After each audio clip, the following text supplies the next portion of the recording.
Yes, here we go. Right, so welcome everybody. Ian Heptinstall, Critical Chain, Global Conversation Club. Welcome, Ian. Thank you very much, Steve, and thank you everybody else for joining us. I'm planning to kick off the conversation very much in a one-way direction by talking at you. Please interrupt. So I've got a presentation. This thing known as critical chain, some of you will have an idea. I know at least one of you on the call knows an awful lot about it. So there's quite a bit of sort of leveling up what it's about. And certainly from my perspective, critical chain, an approach for scheduling and managing the execution of projects. What's happened to, sorry, I'm flicking between windows here and trying to move, there we are, move the slide on. So firstly, starting with a grumpy old man warning, that will be me. If I'd known who was coming on the call, maybe I could have expended that a bit, but certainly me, and primarily because I'm hearing too often concerns, possibly genuinely expressed, about really wanting to improve the performance of major capital projects. And one of my several questions is, well, why aren't more people trying this critical chain stuff? And I do sometimes ask the question. I remember a couple of years ago down at one of Steve's EVA sessions down in London, I was chatting to somebody about it. And basically his conclusion was, yeah, I've read the book, but that's sort of theoretical stuff that nobody's using, isn't it? Or another perspective, well, yeah, it's just the same thing, but a different color, isn't it? Critical path, critical chain, so what? So a range of reasons that I hear for not giving it a go. And in the presentation bit, and hopefully in the discussion afterwards, I just want to address some of those things about it not working and nobody using it. Now, I'm going to start off with a story from one of our students. I teach on a part-time master's program in project management, so all our students work full-time in project environments. And one of them, about three or so years ago, Simon Wallace, works for pharmaceutical company GSK up in the northeast of England. And he was involved in a site involved in introducing new pharmaceutical products. So that stage between laboratory, early tests, the drug seems to work and have a positive effect. And then the manufacturing needs scaling up to make enough to test on thousands or tens of thousands of people, or to put on the market in the early stages of sales and marketing. So ramping up the manufacturing volume. That's the sort of project, or rather stage within a much larger project that he and his team were involved in. And having come across the topic, he thought, wonder if that works. That sounds good. Went back to the office, talked to the boss, decided they'd give it a go and pilot. And 2 years later, it was the standard approach that they use for introducing, or their factory's contribution to introducing new pharmaceutical drugs to market. Getting them up to sales quantities faster, more reliably, with less stress on the teams than they ever have in the past. So there's a case of somebody who's using it. GSK, they're now in the process of applying the methodology much further up and down the research and development of new pharmaceutical products, which is an area that I know several very large global pharmaceutical companies do use critical chain for managing those sorts of projects. Many of them don't talk about it deliberately. So the next case is Embraer. Those of you who fly airplanes often, particularly the short haul, the sort of 100 to 200 seat aircraft, Embraer, along with Bombardier, they're the main supplier in the market.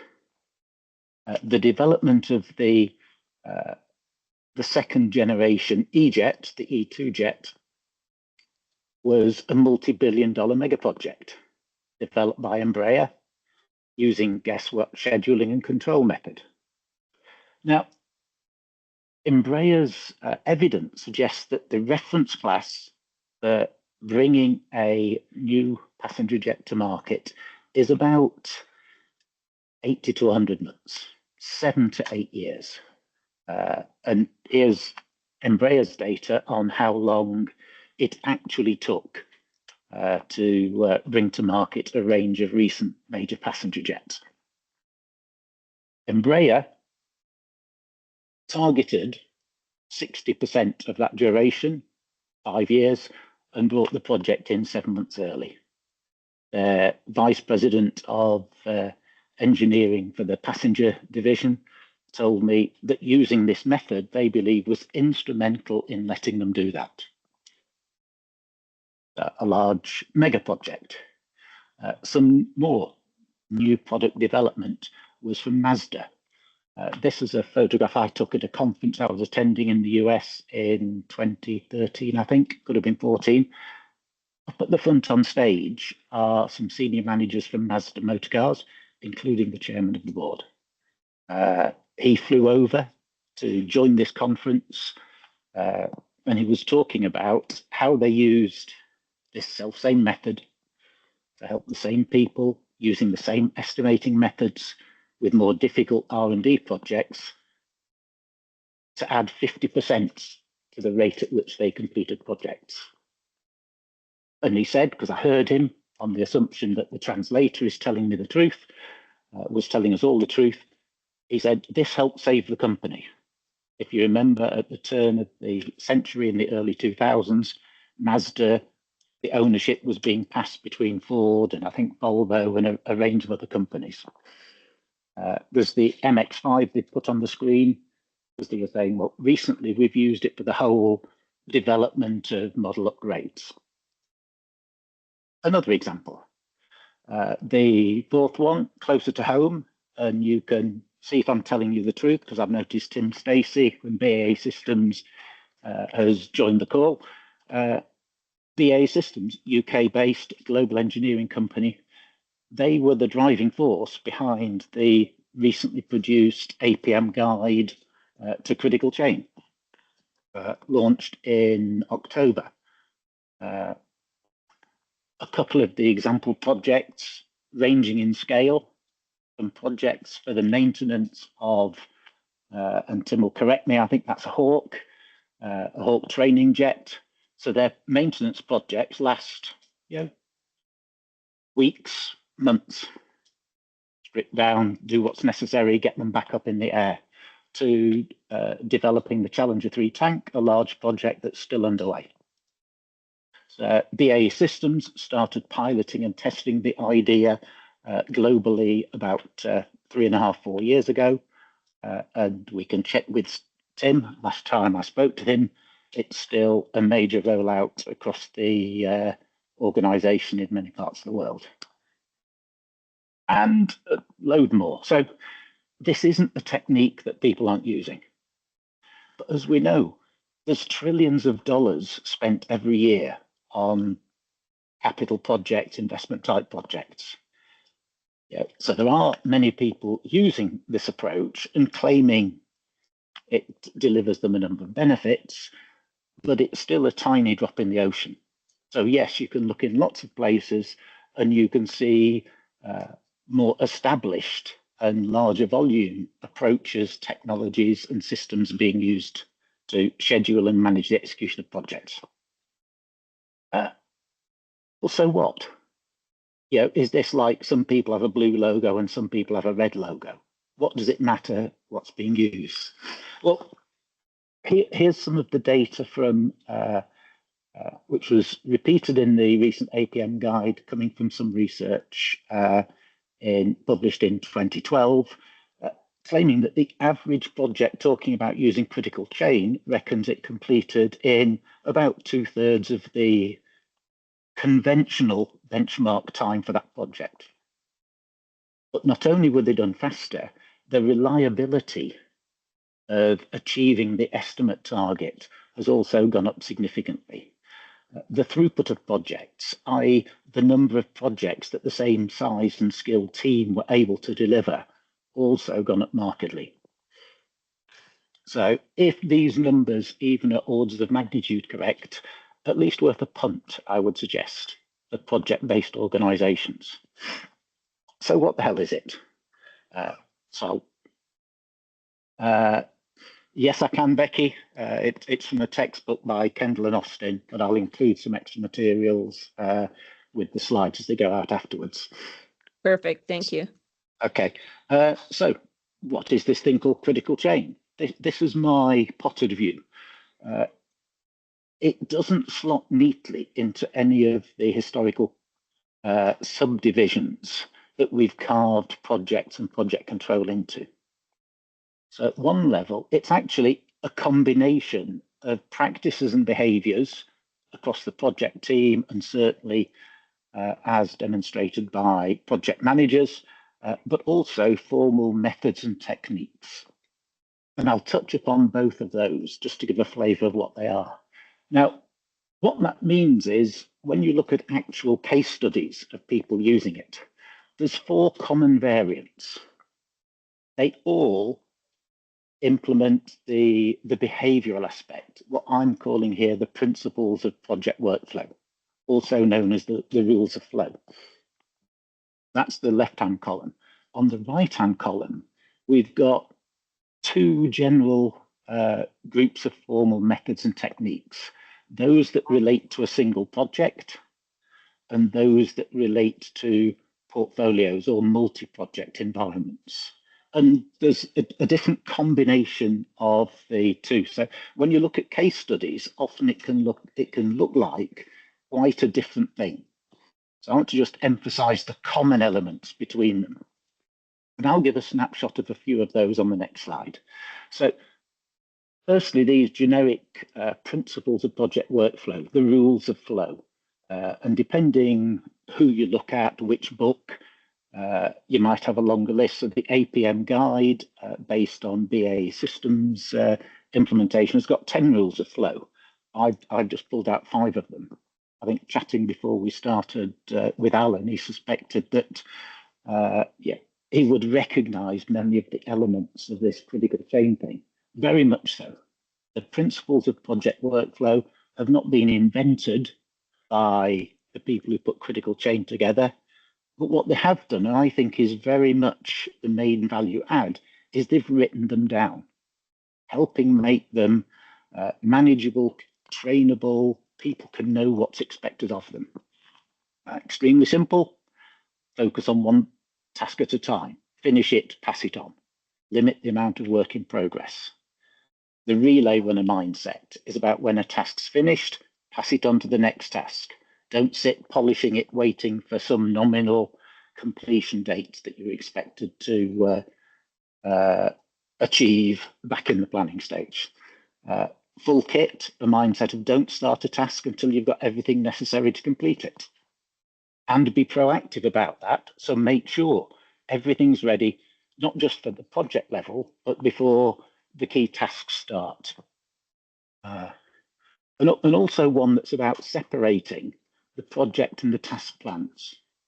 Very often in large structured schedules, a use of P6, you might find tens, if not hundreds of thousands of detailed activities.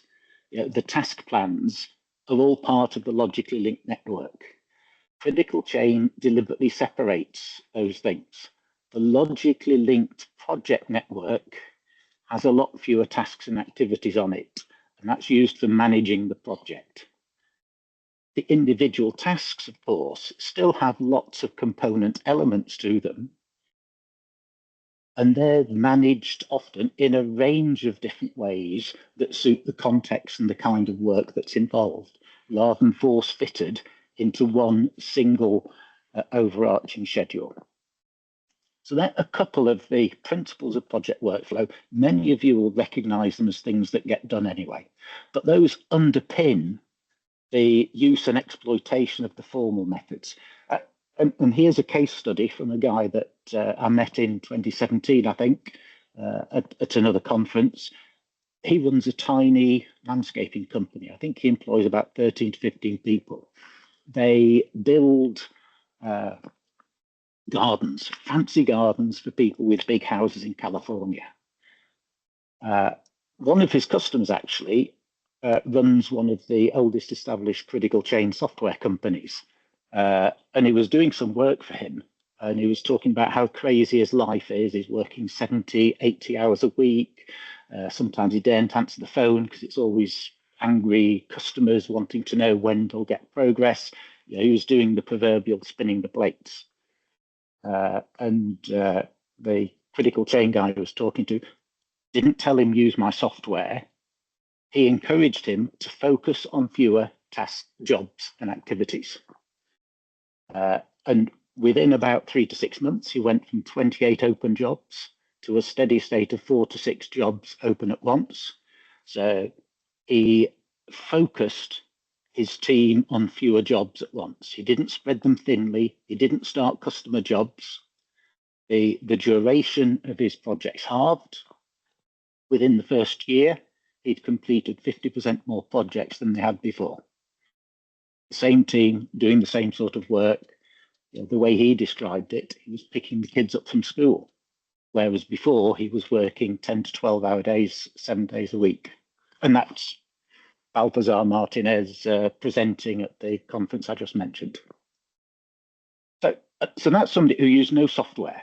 All he did was put in practice those general good practice principles of managing project type work. Something we'll all recognize, but I haven't found somewhere where they were written down and explained to people. Yeah, you needed 30 years to learn them the hard way. So on the other side, we've got the formal techniques of critical chain. It involves the concept of a buffered schedule, and then the use of something known as buffer management as a key performance measure to trigger interventions during execution. And if we're into multi-project or portfolio management, the idea is staggering your individual projects so as not to have too many open at once. And you use an identified so-called drum. That can be a resource type. It can be a stage of a project. It could be some physical space. You know, we only have 2 projects going through the assembly yard at any one moment in time. And you use that to sequence and prioritize the whole of the work through your portfolio.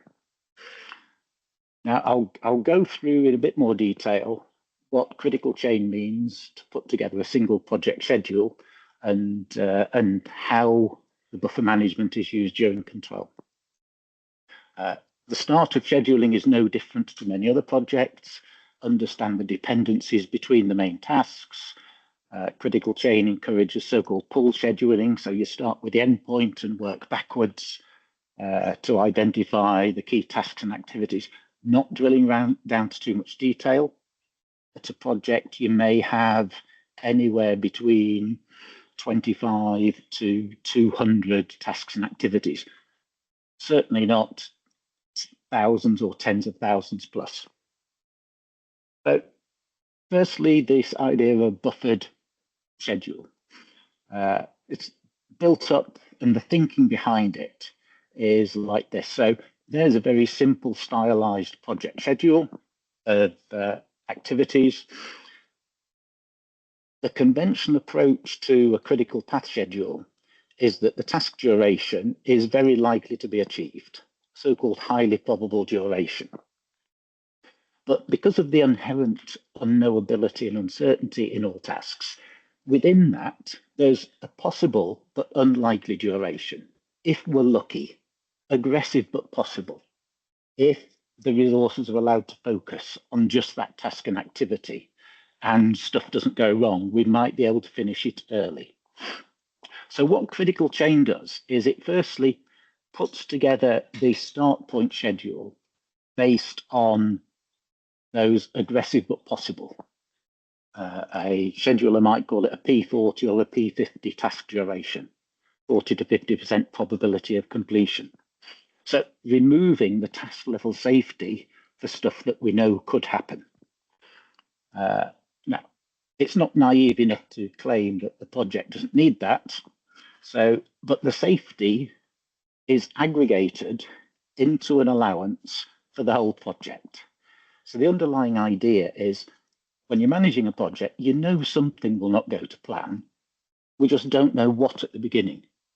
So rather than allocate a safety allowance to every single task, let's aggregate it and have it available for whichever task needs it.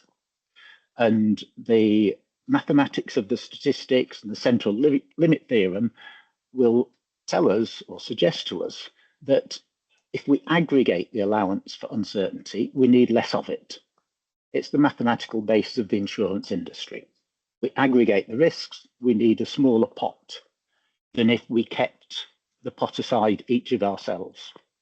So we've got a schedule that's protected with, or whose time duration is protected with a time buffer. The sequence is exactly the same. And there's some other buffers put in place to protect, in this case, the critical chain, which is, in this simple example, is the same as the critical path. I'll come on to that shortly, from lateness in the feeding chains. So there's a little bit of a time buffer. So the buffers work back, just indicate when we start each of these individual chains of activities.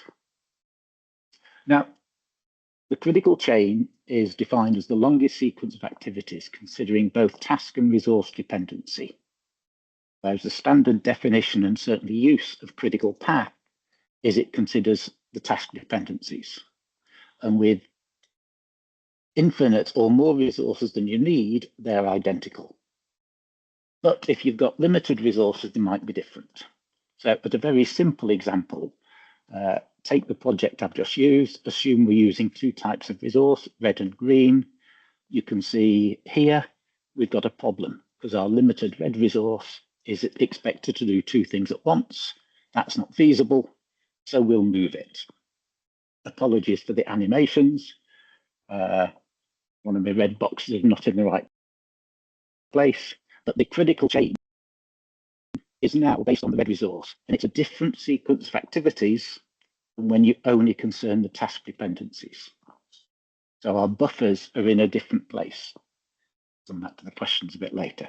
So if you've got limited resources, the critical chain can be a different sequence of activities than if you've got unlimited resources, or at least more resource than your project needs. So that's just a bit of an aside to show the difference. Back in the day, in the 60s, this idea was known as the critical sequence. So you can find papers from the 60s of the critical path. First generation researchers were well aware of this concept. But actually, it didn't come into the popular vernacular of the project community. So when critical chain was developed, I don't think the people involved came across this concept, so thought up a new name. Now, of course, all I've done here is create a schedule that's shorter than one created another method. I've just shuffled some numbers about. And it can't be as easy as that, can it? No, it can't. You know, at the heart of critical chain is how during execution, it helps us to give more appropriate work priorities, clearer work priorities to resources, and an early warning that things are going off. And remember, the sort of formal method is only part of the picture. We still need the appropriate workflow behaviors, the rules of flow, focus and finish working, no duplication, no task switching. And during execution, this idea of buffer management, a key part of critical chain, is one of the ways to help give the team that early warning of where to intervene and not intervene. It works something like this. So there's our original project schedule. We'll start this activity. So you see a first task turn blue. There's a little diamond showing where we are. That shuffles the downstream successor activities forwards in time, and that uses some of the buffer. So in this case, we've made 10% progress. The person managing that task that's turned blue thinks, oh, this is a bit trickier than I thought. I think I'll be finished then. That data is used to push subsequent tasks into the future, which in this case has consumed 30% of the buffer. And those are the two numbers used in the progress measurement. Now, an ideal world project that is perfectly average in everything will use its buffer up in proportion to the progress of the project. Halfway through the project, you want to use half of the buffer. In this case, we've made 10% of the way through. We've used 30% of the buffer. Intuitively, if we keep going at that rate, the project will not complete on its original due date. So critical chain uses a thing known as the fever chart, just simply colouring that graph in green, yellow, and red to intuitively indicate if I'm in the red, I've got a problem. If I'm going along in the yellow, that's where expected normal progress is. Following the yellow band up the track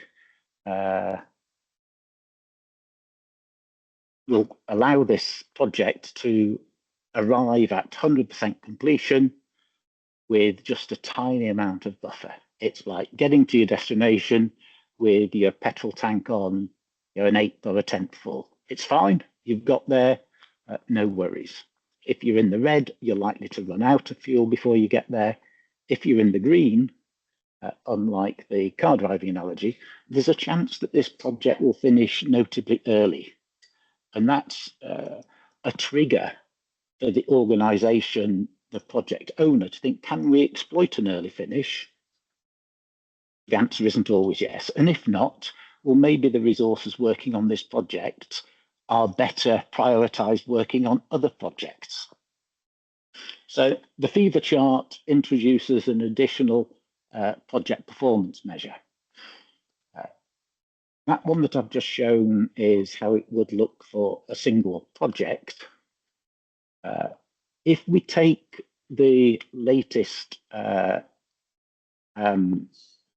progress report and plot it just as a single dot, what we could produce by doing exactly the same for a range of other projects is to have a snapshot view of the current position of all the projects in your portfolio. So in this case, I've just shown 10. So as a manager, you can think, well, okay, H, F, and D. Gosh, my eyesight's awful. I've got one of these fine designated screens. I hope I've got the red projects correct. Are those where you think, is the project team implementing recovery? Can we gain some of that buffer back? Project B, I might be thinking, can we exploit an early finish? Or does B have some resources that could help D get over the line without missing its completion date? I is okay. A might just be starting to recover. I might want to have a look at what the recent trend is of buffer usage. So the same information gives a portfolio snapshot as well as helping the individual project team. And it can provide an additional early warning of certain things that can get missed using loved, tried and trusted measures like earned value. So these are based on a couple of, these have got the same data. And I'm showing the earned value in graphical mode because I always think in pictures. I have to work it out if it's an SPI and a CPI. But basically, actual and earned are following planned, which normally makes you feel comfortable. You can go off and play golf. If you look at the same fever chart from the same data, for a while, they've been showing red and worse than red. Now, those of you who've used earned value will probably be able to guess what the problems are here. and experienced earned value practitioners will have adapted their own methods to avoid this sort of issue.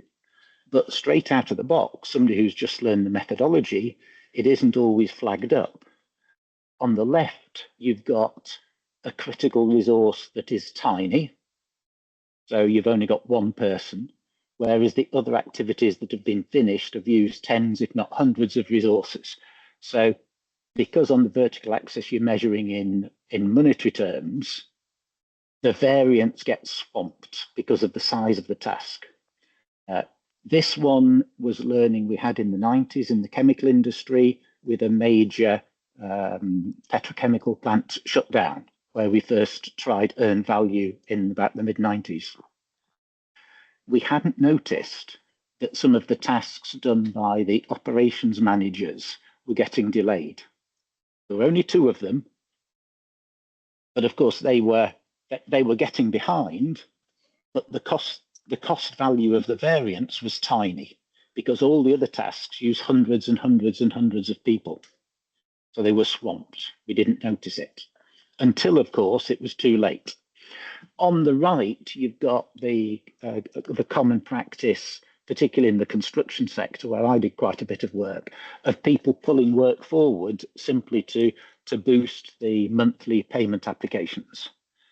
No relationship whatsoever with the project's critical path or critical chain, but you just get the big tasks done so that you can claim the cash. And that's what's happening on the right. Yeah, you've made progress, but not on the critical path or the critical chain. So you get the project's getting behind, but it's showing earned value and spent cost are in alignment because it's working on parallel non-critical activities. Whoops, that was me just pressing the wrong button. Let me reopen my slides. Steve, do you want to ask the odd question that's cropped up whilst I warm up my PowerPoint again, just to finish off? I think I've got 2 more slides coming up. Well, going back in the chat, was there an early one? What was it? Focusing on research. Becky, you asked about a research paper? Yeah, that was the data on performance. Yes, I'll provide a couple of sources for that in the PDF that we send at the end of this, Steve. Right. Okay. And then there was this. Sorry, Becky, go on. Then there's the one whether there have been any studies on how the external factors from an organization impact the aggregate project buffer. We're especially experiencing that right now here in the US, and I imagine globally. And that would be of great interest to me.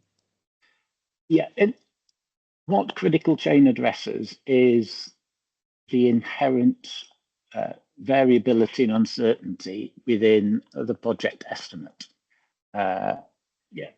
If there are external things that have happened outside the reasonable expectation of the project owner and the participants, critical chain might allow you a little bit of cushion that you may not otherwise have had, but it depends whether you've already used it or needed to use it. So it's not in addition to, it is in addition to the large event risk management, risk register decisions that you might make for a project. So it covers the normal variability. A lot of these things that are happening externally aren't built into the risk management register. So, which is a different issue, of course, where it's an extremely changeable environment right now. Oh yes, I can see that, and you get the issue of contractual risks that organisations have chosen to take on and wishing they hadn't with hindsight. Okay. Well, right now that's true. Yeah, Ian, if I may offer a kind of an observation on that point, because in BAE we inhabit a world with a lot of external dependencies. Just to put in the chat, making it more visible in terms of an impact or a feeding buffer not going to be ready can really help with the understanding it up front, because a key theme in all of this is the behavior of, okay, I can see something, so do something about it, because this is the thing that drives the program. But when it does happen, and we have programs where the inputs are not there, you can end up with, right, we understand that this is in that red area, through no fault of the team, but we're going to ask the team, we're going to support the team to really push on this piece of work. Because so it's kind of a high challenge in terms of duration, but high support in terms of leadership.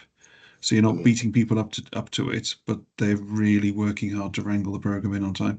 And that's a theme we see demonstrated time and time again. Great. Thanks, Tim. And for those who don't know Tim Stacey, Tim works for BA Systems. He is now their, I can't remember your job title, but he's globally in charge of their critical chain experiment in its 4th year. And at the time, you were involved in the Challenger 3 tank pilot study for use of critical chain.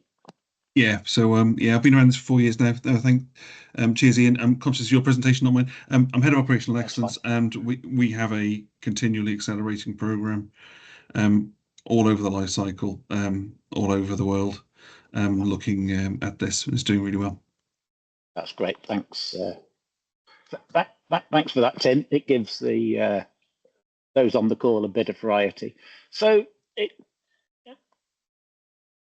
it has a number of things going for it. But it's still pretty rare.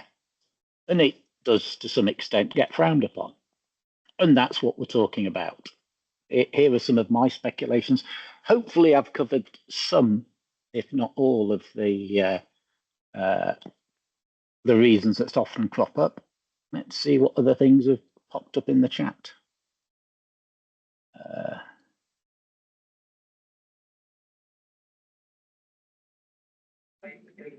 Adrian also has his hand up, Ian. Yeah, sorry. Well, Adrian, turn your mic on then, Adrian.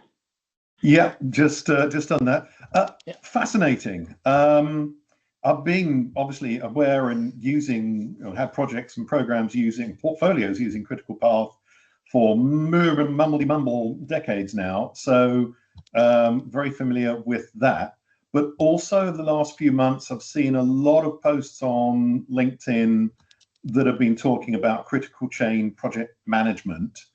And I'm afraid I have the same attitude to what people have been writing as I have to the nonsense around hybrid project management, because what they've not done is substantiate that. It says, oh, we've got this label, and they come up with a few generic bullet points and saying it's different because it's got all of this. And I'm thinking, and I'm sitting there thinking, well, no, there's nothing in there that's different apart from using critical path.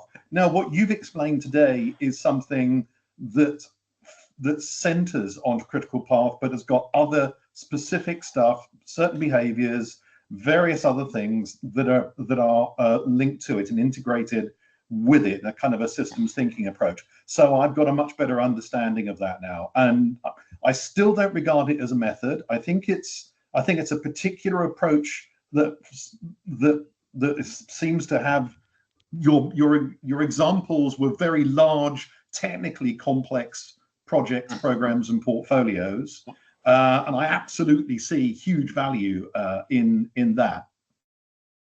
But I guess if I've got a question, is it really a method, a PM method, that's different from other PM methods, or is it a way of using great stuff that's been there for decades?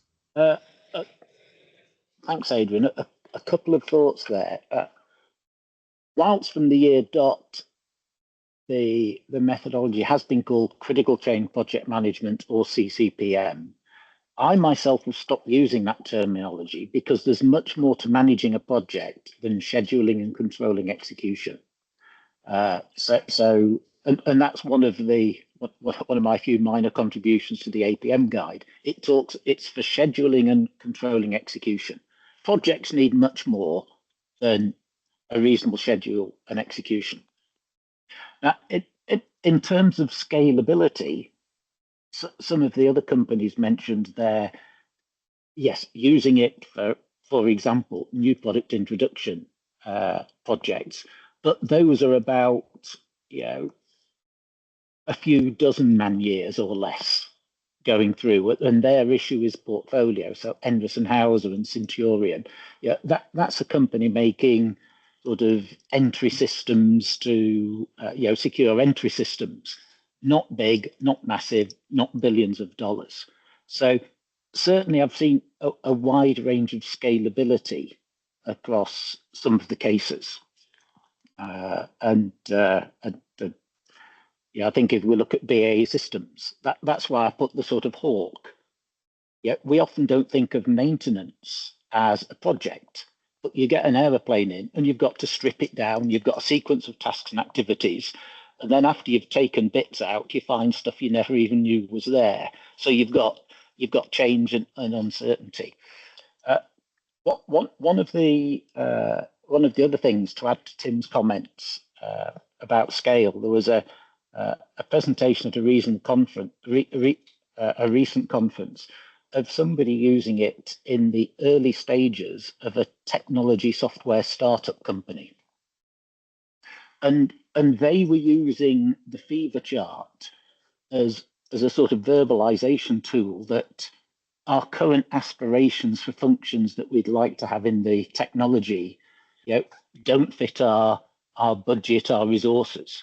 So they were using buffer, and it was in effect telling them, oh, we either need to reset our plans somewhere and either change our expected timescale, put more resources on, or roll back on our expected functionality. And that was the sort of IT software development guy who was talking about his particular use, very much at a small scale. I think his is just a 6 or 7, less than 12 person software startup. But as Tim said, it's very much that synergy of some measures that facilitate a discussion, that people start talking about the important stuff, i.e., what are the obstacles to the flow of work? How do we address them quickly? Rather than all that other rubbish that gets in the way of, what's your application for payment this month? That doesn't move any work forwards on a construction site, which Ali will know well, and he's had his hand up twice already. So go on, turn your mic on, Ali. And Nermeen was next. Oh, was it? Oh, sorry, 2. It's not twice. It's that's all right. I think I was going to bring Ali in anyway, but my question. So I'm working on major projects, so National Grid at the moment.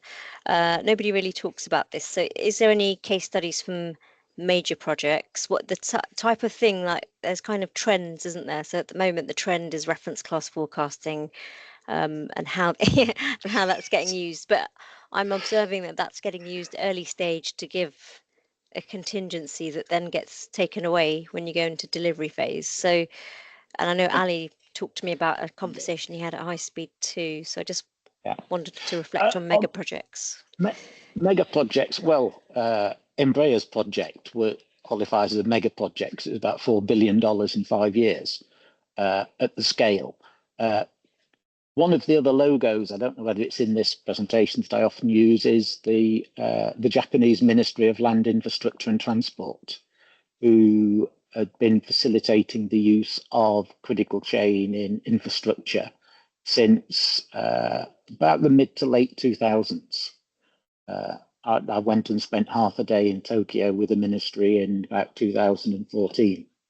And interesting, when I went to talk to our cabinet office about it, saying this is the best thing since sliced bread, they said, fever chart, we know about those. We're using them in the MOJ, which I know Ali and Chris and a few others were involved in at the time.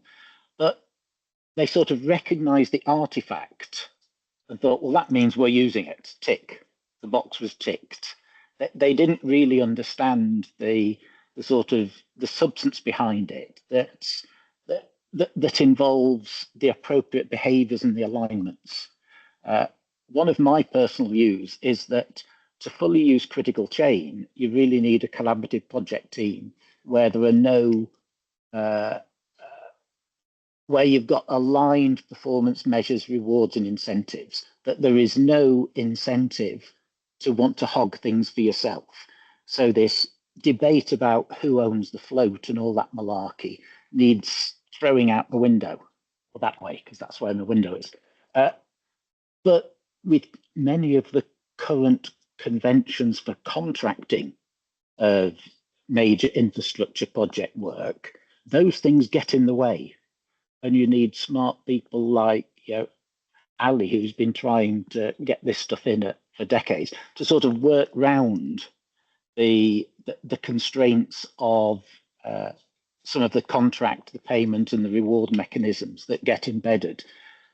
Yeah, I, from my soapbox, would throw them away and use collaborative contracting and a proper project alliance, but that's not practical. So, Ali, sorry.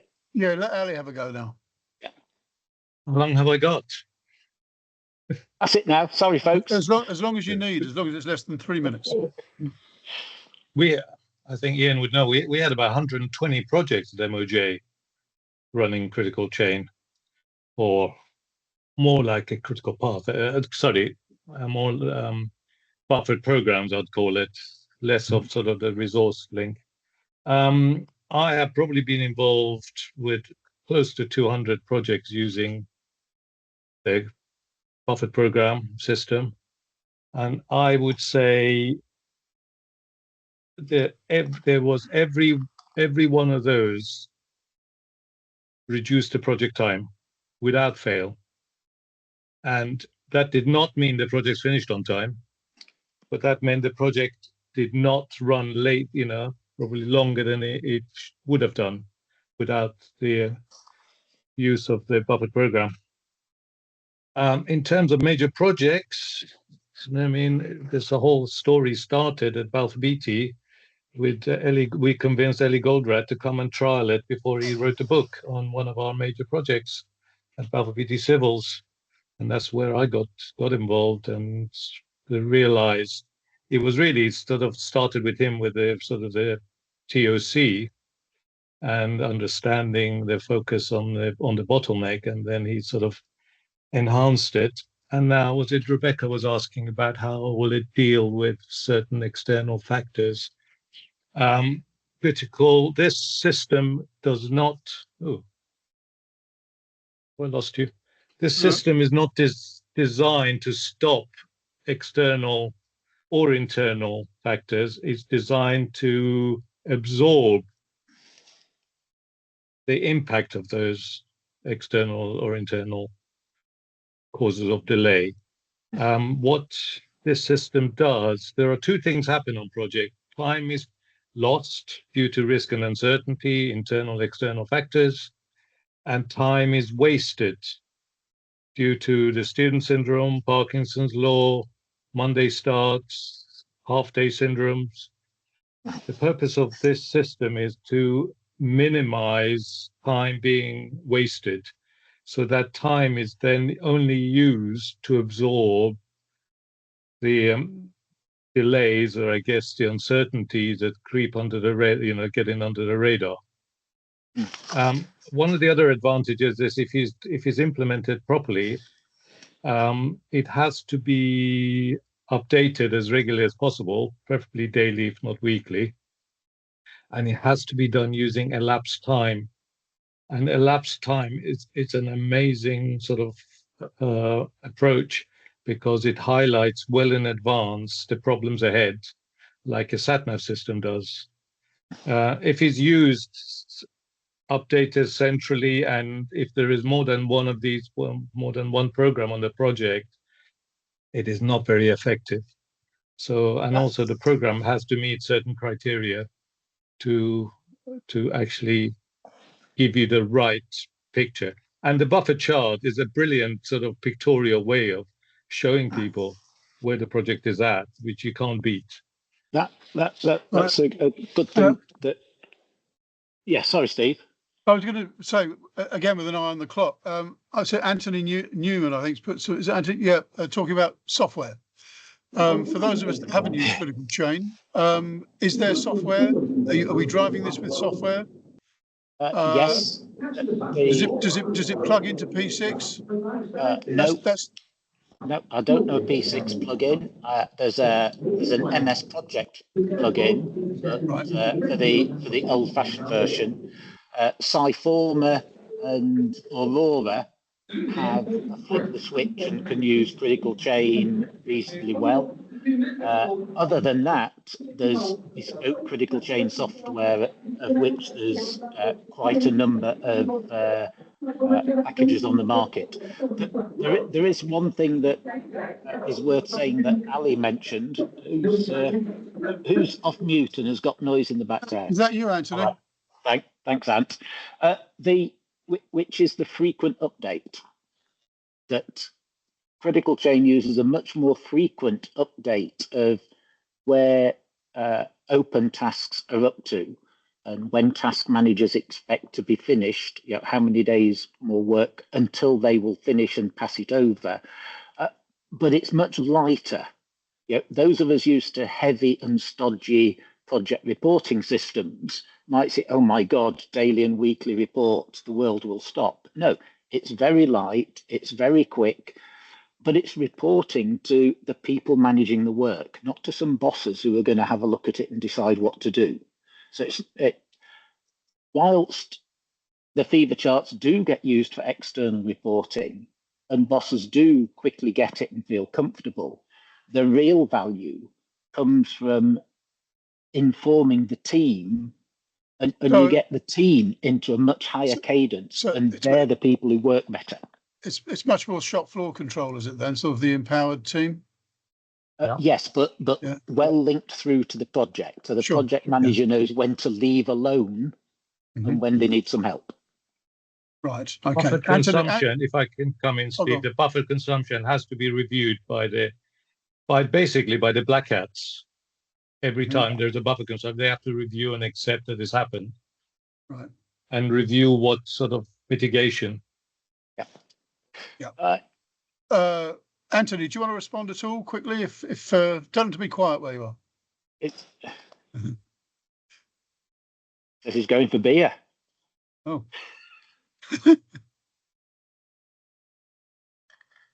He's in the breakout area. So beer in the background, I think, is. I was in. The boardroom's just become free, so I was running to the boardroom. Yeah, no, we had. Don't get too comfortable. So I'm relatively new in my role, so I've been speaking to all the clients, and we've got this product called Nexus, which is effectively a lot of different POCs, and I want to integrate it properly. And two of our clients have expressed interest in CCPM, critical chain.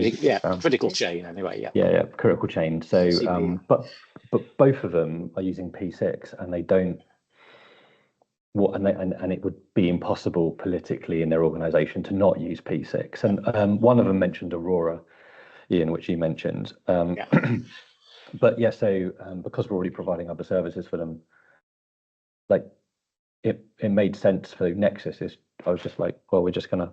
P6 is great. It's very standardised. It's it's so easy to come out of. So I was sort of thinking, so this is where we're also using agents as well, as Daryl or somebody else. So I was just wondering, is that something across the industry where people are using P6? It's difficult in your organizations to move away from that, but you're seeing all this kind of new functionality appearing, especially when it comes to improving use of data in project delivery. And I just wondered if there's appetite for that in the room. And if there is, what barriers are you seeing to delivering that? I don't know about the P6. I know Embraer, for their 5-year multi-billion-dollar project, used a particular critical chain-based software, so never had that problem. Others, they may have the pragmatic workarounds. I know that some people in the UK have had that problem, but maybe it's for picking up another time. Well, maybe you need a conversation with Oracle. Goldrat did talk to the original Primavera before they spoke to Oracle. I've tried to. They didn't. Sciforma and Aurora sort of picked it up and built it in. Right. I'm afraid we are going to have to draw a line under this. Sorry, Ali. It looks as though there may need to be a part 2 at some point, Ian. I'd like to thank you. You know, obviously an hour, we need a bigger buffer on the end of this, don't we? An hour may not do it, but thank you very much for that. Most informative. A bit of housekeeping. The recording will be trimmed a bit, beginning and end, I imagine. It will be issued somehow. A communication will come out. It'll be placed into a YouTube channel, I imagine. The slides will also be made available so that you can connect back with Ian there. It sounds to me as though a few people have made a few connections as well on the meeting. So in some senses, job done. I think this probably points the way forward again for a successful series. I will also insert a teaser. It won't be the next meeting, I don't think, but we definitely have somebody of influence who will be coming to talk to us about reference for class forecasting, and not necessarily in a good way. But we shall. We've already got somebody lined up for that. So, and again, like to welcome Steve, Becky. If I could just say that we've got someone lined up for the next one that will be talking about an evaluation tool known as IP2M meter, and it's used with generally traditional EBM systems, but it's something that has caught at least the government here a little bit to move forward. They're not quite ready for critical chain, I gotta tell you, but they are moving forward, and especially thinking about things like environmental issues and human resources. So I really appreciated Ian's discussion, because we do have private companies that have moved to critical chain and are doing much better. They're not constantly talking about change management, for one, which eats up resources like mad. So thank you.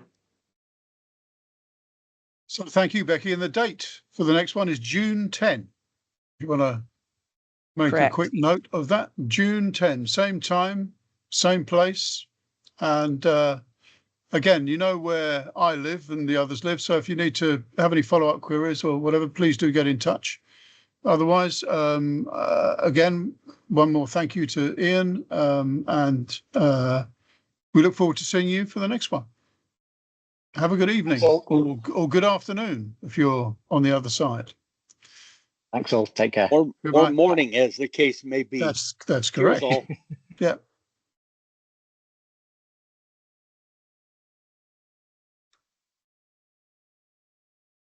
I think everybody's scarpered, haven't they? Just about. Yeah.